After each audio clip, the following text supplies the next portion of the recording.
Në 6 muajt e fundit ka ndodhur 11 vrasje pa autor, shumë prej cilave të tipit mafios.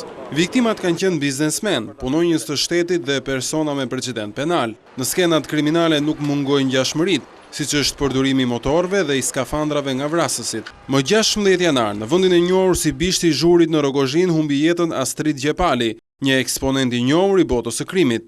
Ky i fundit kishte marrë leje disa ditore nga burgu i Peqinit, pasi ishte dënuar me 25 vjet burg për vrasje. Bashkë me të vdiq edhe një person tjetër. Më 23 janari kryet atentat me eksploziv biznesmenit të ndërtimit Xhemal Çela në Durrës. Një ditë më pas, i lënduari humbi jetën në spitalin ushtarak pas plagëve të rënda që mori gjatë shpërtimit. Pista kryesore e hetimit ishte aktiviteti si ndërtues i biznesmenit. 2 persona mbetën të vdekur dhe një tjetër u plagos më 19 shkurt në Milot. Sipas policisë, persona të pa identifikuar i kanë zënë prit mjetit me cilën po udhëtonin Klodian Dreca dhe Tauland Prendi, si dhe një tjetër person, duke i qelluar me armë zjarri. Atentat ndaj një tjetër biznesmen i ndërtimit do të ndodhte më 26 shkurt në rrugën Budi në Tiranë. Një sasi eksplozive e vendosur në lokalin e Armando Cekës ka rezultuar me plagosjen e rëndë të tij, turpërojës dhe juristit që punonin për të. Një ditë më vonë, mbrëmjen e 27 shkurtit në Vor, humbi jetën pas një shpërtimi me eksploziv Baki Xhabafti. Policia ngriti dyshimet se shkaki i kësaj vrasje mund të jenë bizneset e të ndjerit ose një hakmarrje e trashëguar. Vrasja e radhës ndodhi në Shkodër. Biznesmenin Duhet Çini u qellua me armë zjarri në momentin që po i afrohej shtëpisë së tij.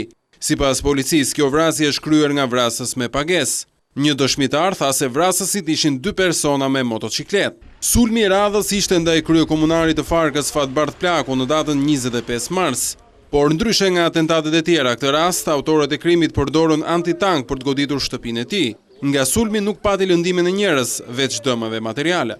Më 4 prill vritën 2 persona në fshatin Tapiz në Fushkruj. Njëri nga viktimat ishte Gjin Nika nga Bulqiza, biznesmen kromi në këtë qytet. Por Nika ishte gjithashtu i dyshuar nga policia për një sër ngjarjesh kriminale, ndërtoi edhe 2 vrasje. Më 9 maj në Berat vritet biznesmeni Adriatik Mustafa Rai, 52 vjeç. Ai ishte ish shef i qarkullimit rrugor në këtë qytet. Sipas policisë, atentatorit i kanë zënë prit biznesmenit dhe në momentin që ai ka dalë nga një lokal, është qelluar për vdekje. Një person mbeti i vdekur mesditën e 1 qershorit në kryeqytet pas një atentati ndaj tij me armë zjarri. Viktima ishte Viktor Skeja, 47 vjeç. Ngjarja ndodhi në rrugën Rizat Serova, pasi viktima ishte duke dalë nga automjeti i tij. Viktima kishte qenë drejtori i Çezit në Laç dhe mësohet se kishte precedent penal, si i akuzuar për trafik droge.